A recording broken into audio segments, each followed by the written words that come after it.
Bonjour, donc nous allons faire une petite IPP, une petite intégration par partie, avec un petit exercice. Voilà, donc nous avons l'intégrale de 0 à 1 de x exponentielle de x dx. Donc ce que nous allons faire une IPP. Pour faire une IPP, il faut donc choisir une fonction u de x qui, lorsqu'elle sera dérivée, sera plus simple. C'est ça le but de l'IPP aussi, c'est de trouver une deuxième intégrale qui est plus simple à primitiver. Donc u de x, je vais prendre x. Donc u de x c'est égal à x, ça veut dire que mon u' de x, quand je le dérive, c'est égal à 1. Je poursuis, si j'ai choisi u de x égal à x, donc mon exponentielle de x qui est juste là, sera forcément un v' de x, d'accord, qui est égal à e de x.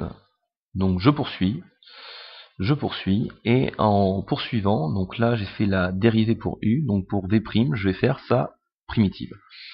Donc la primitive de u de x, de e de x, excusez-moi, c'est e de x. Ça ne change pas.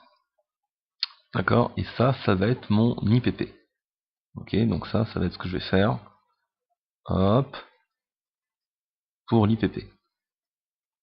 Ok. Je vous rappelle que l'IPP, l'IPP est basé sur une formule. D'accord? Donc la formule, c'est quoi? C'est l'intégrale de u de x v' de x dx, c'est égal à l'évaluation de u de x fois v de x, moins l'intégrale de, cette fois-ci, u' de x, v de x, sans oublier le dx. Voilà. En remettant bien sûr les bornes. Les bornes ne changent pas. Là, je vais de a à b, sur mes bornes d'intégration. Mon évaluation se fait entre a à b, et la nouvelle intégrale que je vais devoir primitiver, celle-ci, vont aussi de a à b. D'accord? Ça va de a à b, il n'y a pas de souci. Donc voilà. Donc dans mon exemple, je m'occupe de chercher l'intégrale de 0 à 1 x e de x. Donc, mon u il vaut combien? Il vaut x, mon v il vaut exponentielle de x. Donc ici j'ai x exponentielle de x entre 0 et 1. Moins l'intégrale de 0 à 1 de mon u', donc ça c'est 1, fois mon v, exponentielle de x, dx. D'accord, multiplication par 1, on s'en fiche. Là je l'ai marqué pour bien coller à la formule, mais vous n'êtes pas obligé. Hein. Donc voilà. Donc ici, je vais faire x, e de x, j'ai juste repiqué ça. Voilà.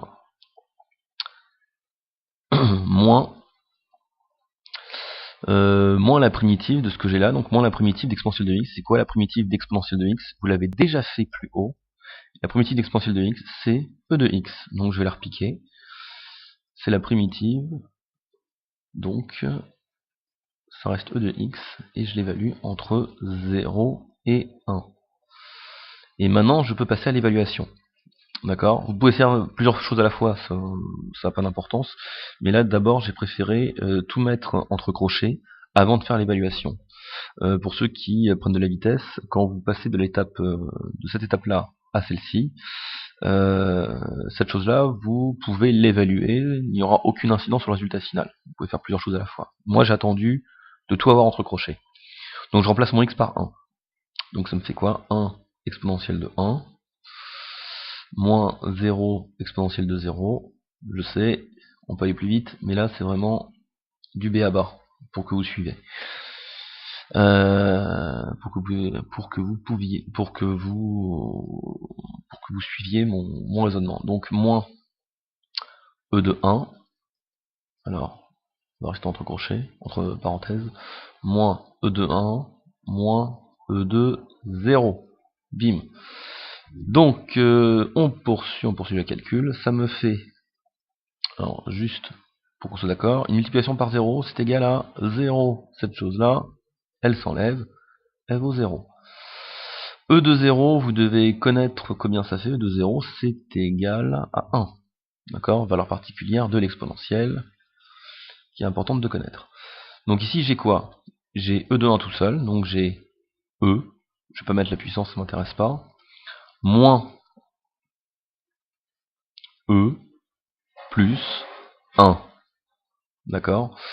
E moins E, très bien. Simplification, ces deux choses-là, ça me fait 0. Donc j'ai le droit de le barrer.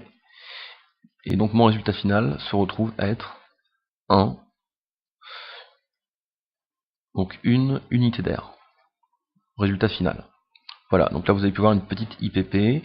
Donc j'ai posé mon IPP. Ici l'important c'est que ma fonction que je vais sélectionner ici, quand je la dérive, elle devienne beaucoup plus simple, que ma fonction soit plus simple. C'est vraiment quelque chose d'assez basique. Donc ici quand je dérive mon polynôme, ou ici mon monôme x, il devient forcément plus simple. Donc la dérivée de x c'est 1. Ici, bien sûr, si j'ai choisi x pour u, mon autre fonction porte forcément mon v'. Et là, je vais chercher sa primitive. Je vais chercher sa primitive, la primitive de x, c'est O de x. Et ensuite, en utilisant la formule liée à l'IPP, j'ai pu développer cette intégrale-là que je ne peux pas faire comme ça, d'un coup, en deux morceaux. Une que je vais pouvoir évaluer tout de suite, et une autre intégrale qui est beaucoup plus simple, où là, je vais pouvoir trouver une primitive, soit en passant par une table, soit parce que vous savez que votre E de x, sa primitive c'est E de x. Voilà. Et c'est tout.